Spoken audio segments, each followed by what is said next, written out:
भगवान। तो स्वप्न का आई, राम जी को कहा कि महाराज जी तुम्हारी हमारी जोड़ी जमे, हम तो जोड़ीदार हैं, हमारे साथ जोड़ी है। अब तुम ऐसा करो कि ये हमारा भाई अकेला है, इससे थोड़ी सांठ गांठ करो शायद। लक्ष्मण के पास गई, लक्ष्मण ने कहा मैं नौकर हूं, वो मालिक है।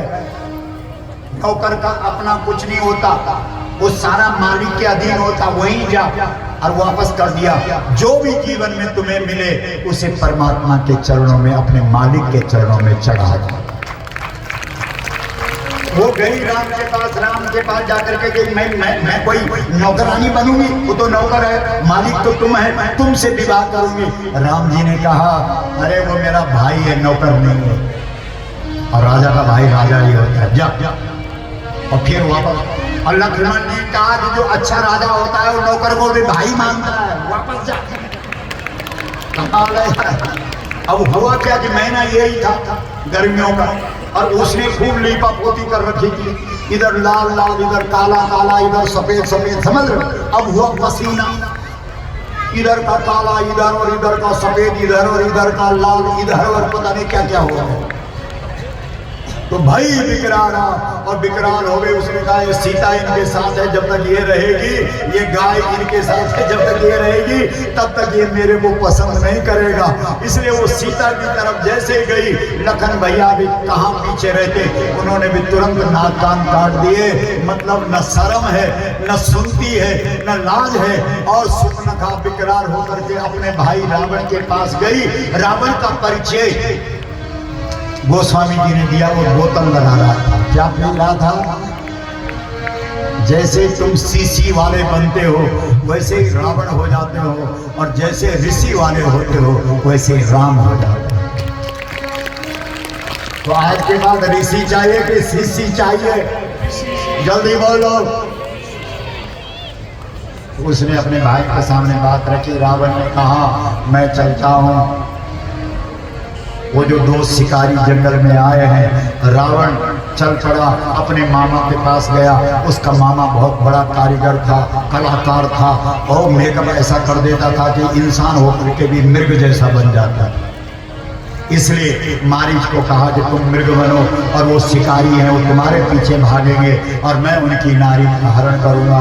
मारीच ने कहा कि नहीं नहीं नहीं, तू नहीं जानता, वो शिकारी नहीं है, वो बन के मृगों को मारने वाले शिकारी नहीं है, वो तो राक्षसों को मारने वाले शिकारी हैं। आ गई समझ? रावण ने कहा मेरी तलवार देख, अगर नहीं जाएगा तो अभी गर्दन काट दूंगा। ये राक्षस लोग अपने स्वार्थ के लिए माथा भी टेक देते हैं, और जब स्वार्थ सिद्ध नहीं होता तो माथा भी काट देते हैं। ध्यान रखना, सावधान था। इसलिए मारीच ने कहा मरने का टाइम आ ही गया, तो क्यों इस राक्षस के हाथ से मरूं, क्यों ना राम के हाथ से मरूं। मृग बन गया।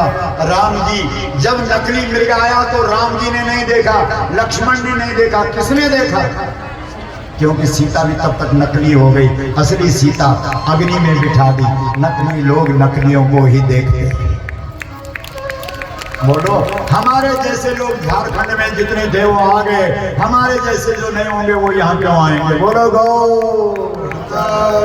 जय। और किसको पसंद करता है? जो जिसके जैसा होता है। बोलो सही है कि गलत है?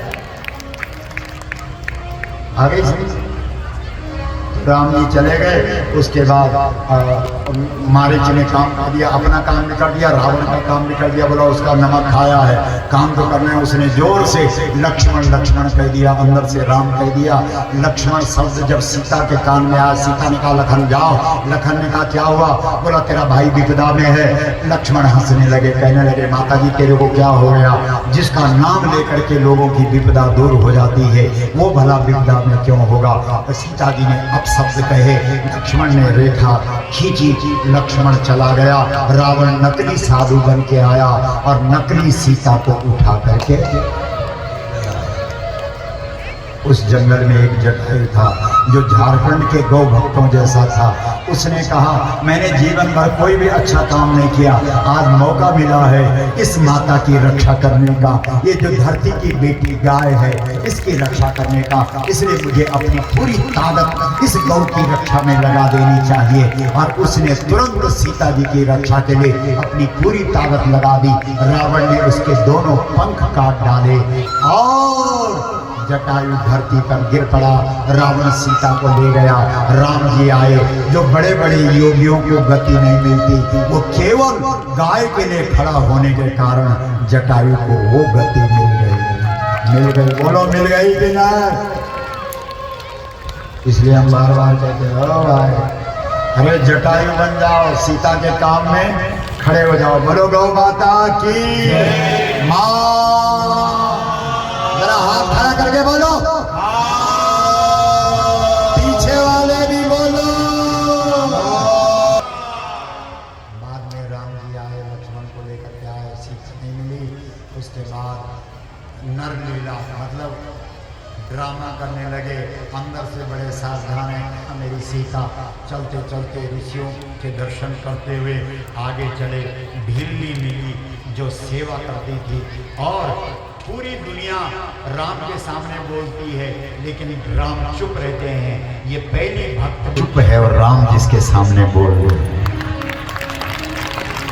नव भक्ति प्रथम भगति संतन कर संगा, दूसरी भगति मम कथा प्रसंगा, गुरुपद पंकज सेवा, तीसरी भक्ति अमान, चौथी भगति मम गुणगन, करई कपट तजगान, मंत्र जाप मम दृढ़ विश्वासा, पंचम भजन सुवेद कर प्रकाशा, छठदम सील विरति बहुकर्मा, निरत निरंतर सज्जन धर्मा, आठों जथा राम संतोषा, सपन्यों नहीं देखें परदोषा, नवम सरल सब सन छलहीना, मम भरोसे हिया हरस न दीना। ये नौ भक्ति राम जी ने भिल्ली के सामने रखी। उसके बाद अम्बा सरोवर के पास गए और वहाँ नारद के दर्शन हुए। अरण्य कांड विराम दिया और उसके बाद किष्किंधा कांड में किसका दर्शन हुआ?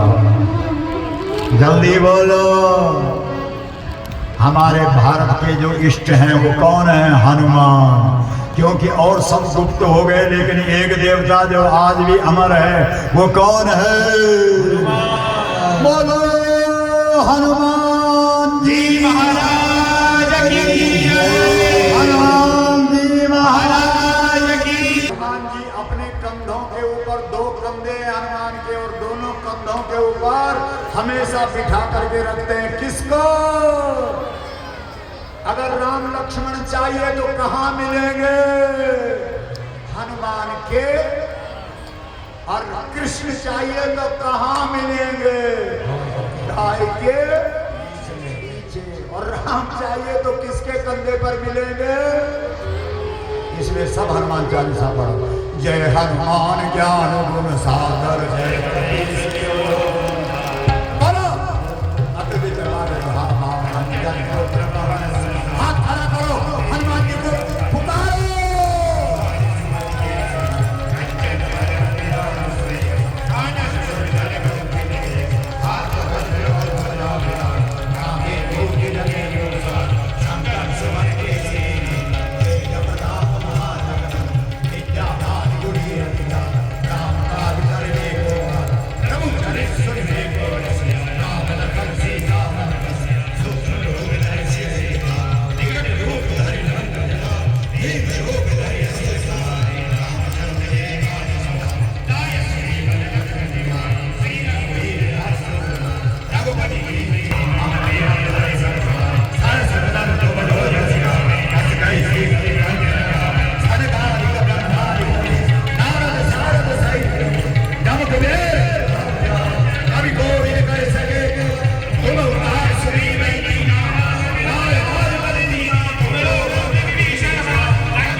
की जय।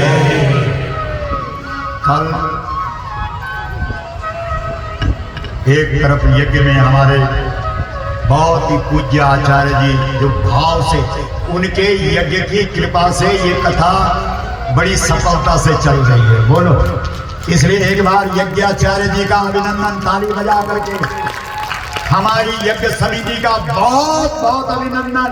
उनका भाव, उनकी आस्था, उनकी निष्ठा, उनका समर्पण, उनका त्याग, उनकी कर्तव्य निष्ठा, उनकी कर्मठता के कारण आज हम लोग झारखंड की पवित्र राजधानी रांची के इस राखू किला मैदान में ब्रह्म सरोवर के तट पर बड़े भाव से राम कथा की गौटिका का श्रवण करके आह्लादित हैं, आनंदित हैं।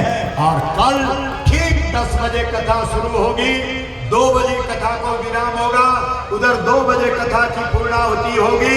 और हम सब बड़े भाव से, क्योंकि हमारे यहाँ आरंभ में अगर शोभा यात्रा होती है तो समापन पर भी विसर्जन यात्रा होती है।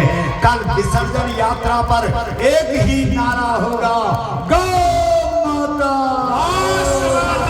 गौ माता।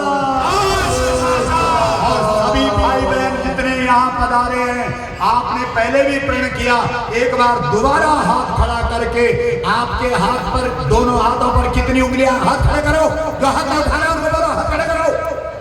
कितनी उंगलियां दोनों हाथों पर? एक एक व्यक्ति कितने कितने लोगों को लेकर के आएगा? पूर्ण आशीर्वाद कल ही इस व्यासपीठ से आपको मिलेगा। कहीं ऐसा मत करना कि सारी कथा सुन ली और आखिर में गोल, ऐसा मत करना। 10-10 लोगों को लेकर के आना।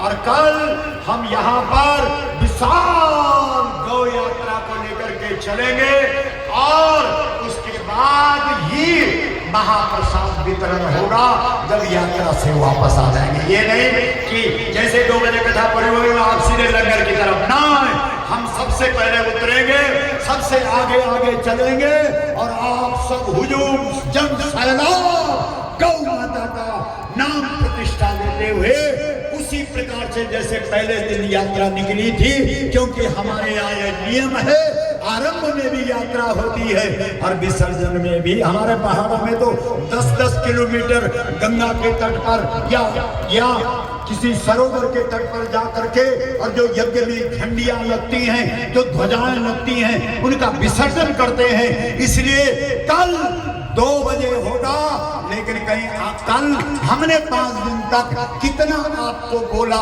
इसकी परीक्षा भी कल होगी। अगर आप नौकरी वाले हैं, सेवा वाले हैं, एक दिन का अवकाश ले लेना, कल जरूर आना, क्योंकि कल ही हम निचोड़ेंगे। और आज तक हमने छिलके निकाले, कल हम आपको राम कथा का रस आशीर्वाद के रूप में पिलाएंगे। बोला गौ माता की जय। गौ माता, गौ माता,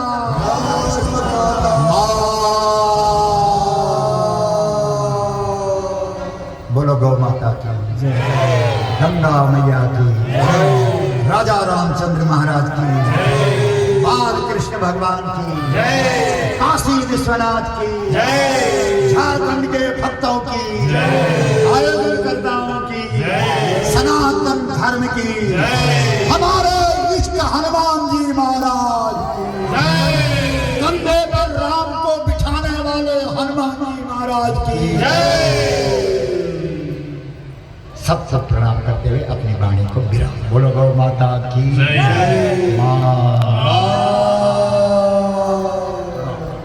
बोलिए गौ माता की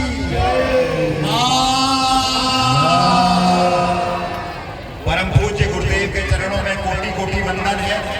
और आज चतुर्थ दिवस में हमने श्री राम कथा के जिस रस को प्राप्त किया है, जिस चेतना को प्राप्त किया है, और ये निश्चित हो गया है कि आज तक चतुर्थ दिन तक जितना हमने राम रस का पान किया, अभी राम नाम का हमने जाप किया, लेकिन कल परम पूज्य गुरुदेव के नेतृत्व में हम राम जी का काम करने के लिए झारखंड के मैदान मैदान में उतरेंगे। इस रातू किला मैदान से लेकर पूरी रांची को पूरी तरह से राममय कर देंगे, गौमय कर देंगे। तो आप सभी पूरी ताकत के साथ, हर व्यक्ति 10-10 व्यक्ति को लेकर अपने साथ आएगा। इसके लिए किसी भी तरह का आपको कोई भी तरह का बहाना नहीं बनाना है, चुकना नहीं है मौका। कुछ भी हो जाए, बस कल हम सब एक होंगे और एकता के साथ गौ माता को, राष्ट्रमाता का सम्मान दिलाने के लिए हुंकार भरेंगे और ये ऐतिहासिक जन सैलाब उमड़ेगा रांची क्षेत्र में। तो इसी के साथ मैं आमंत्रित करना चाहता हूँ आरती के लिए, और आरती के लिए जो भी आज यजमान थे जिन्होंने व्यास जी का पूजन किया वो मंच में आएंगे और